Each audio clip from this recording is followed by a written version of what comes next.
الدكتور رياض أحمد الشامي، مدير عام مستشفى الأمل للطب النفسي. يحتفل العالم في يوم 10/10 في يوم الصحة النفسية العالمي، والذي حددته منظمة الصحة العالمية كيوم يتم فيه الفعاليات في اليوم الصحة العالمي النفسية وتذكير العالم بأهمية الصحة النفسية.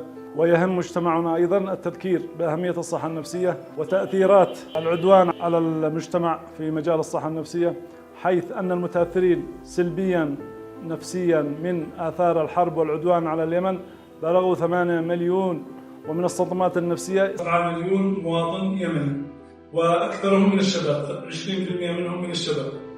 ولذلك وجب إقامة فعالية يوم الصحة العالمي للصحة النفسية.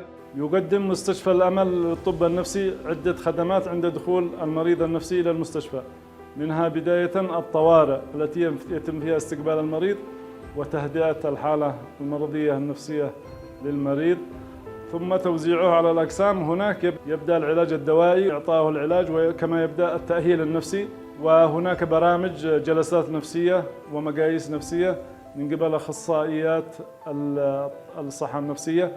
كما أن هناك أيضا قسم للنساء، والمستشفى يتميز بهذا القسم عن بقية المراكز الحديثة. كما أن المستشفى يحتوي على قسم علاج الإدمان، أيضا هذا قسم لا يوجد في المستشفيات الأخرى. يقوم المستشفى أيضا بتقديم العلاج والرعاية الكاملة للمريض منذ دخوله حتى يتطمن له قبل الخروج. هناك دور يلزم المجتمع التعاون فيه بعد خروج الحالة النفسية من المستشفى، أن يقوموا برعايته وتأهيل المريض بحيث لا يعود إلى نفس الظروف التي دخل بسببها إلى المستشفى.